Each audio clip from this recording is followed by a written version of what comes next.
तो एपिसोड के स्टार्टिंग में हमको दिखाया जाता है लिबलम विलेज के जेल में नारुतो जाता है और देखते हैं कुरुनाई सांसे और आसुमा सांसे वहाँ पे गिर के पड़ा था। ये देख के नारुतो बहुत घबरा जाता है और विलेज के कुछ गार्ड भी वहाँ पे पड़े थे। वो लोग बहुत बुरी तरह से जख्मी होकर पड़े थे और नारुतो शिनोबी डॉक्टर को बुलाता है उसको ठीक करने के लिए। उसके बाद डॉक्टर आते हैं, उसके बाद जुत्सु से उसको ठीक करने की कोशिश करते हैं। चोट बहुत गहरा था इसीलिए वो जल्दी ठीक नहीं हो पाते। दूसरी तरफ हमको दिखाया जाता है इराकी के लोग दुश्मन को जो जेल से भागा था उसको ढूंढने की कोशिश करता है। अचानक जंगल में एक बम का आवाज़ आता है और वो सब लोग जाता है तो एकदम से ब्लास्ट हो जाता है। वो पेपर बम था इसलिए वो लोग बच जाता है। उसके बाद हमको दिखाया जाता है राइचिन और फुइचिन दोनों भाइयों को जो बहुत ही ताकतवर है।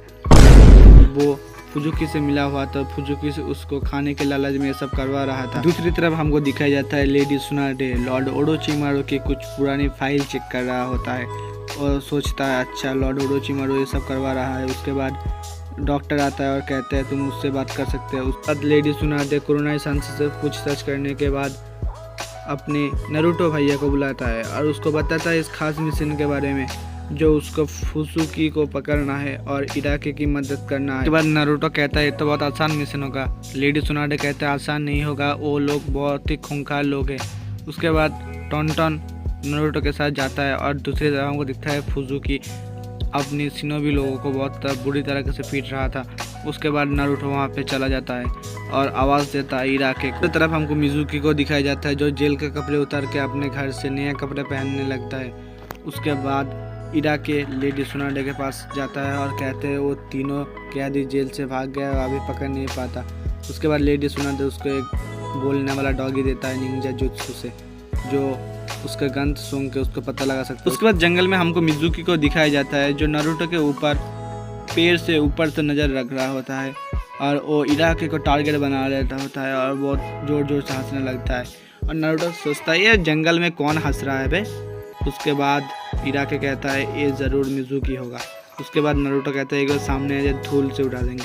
उसके बाद देखता है कैदी के कपड़े और एक शिनोबी घायल होकर पड़ा था। उसके बाद नारुतो उसका हेल्प करता है और डॉगी गन सुन के उसका पीछे करने लगता है। उसके बाद सब लोग एक पहाड़ी के खराई में मिजुकी के पीछे कर रहे हो जाता है और अचानक से राइचिन और फुइचिन उसके ऊपर हमला कर देता है और इराके को बहुत जख्मी कर देता है। उसके बाद इराके अपनी शक्ति से रोकने लगता है और राइचिन और फुइचिन के साथ वो जो नारुतो उसको बचाया था वो असल में मिजुकी था। उसके बाद वो असली रूप में आ जाता है और उसके बाद उसका भयानक फाइट हो जाता है और मिजुकी कहता है इस बच्चे के तो तुम समझ लेना ठीक है। उसके बाद राइचिन और फुइचिन मारने लगता है नारुतो को। नारुतो कहता है इस जोकर को मैं अकेला संभाल लूँगा। उसके बाद मिजुकी इराके के ऊपर बहुत तेज़ी से हमला कर देता है और इराके उसको रोक देता है। उसके बाद उस दोनों में बहुत भयानक फाइट होने लगता है और इस तरफ हमारा नारुतो भैया हज़ारों क्लोन लेके राइचिन और फुइचिन को पीटने लगता है। सब लोग क्लोन एक साथ मार के पंच मारने लगता है लेकिन कोई फ़ायदा नहीं होता। वो लोग बहुत शक्तिशाली था इसीलिए सारे क्लोन को वो लोग आसानी से मार रहा था। उसके बाद नारुतो कहता है अच्छा ठीक है तो इससे मुकाबला करो। उसके बाद वो लाखों में क्लोन बना देता है। उसके बाद नेक्स्ट पार्ट देखने के लिए हमारे चैनल को सब्सक्राइब कीजिए।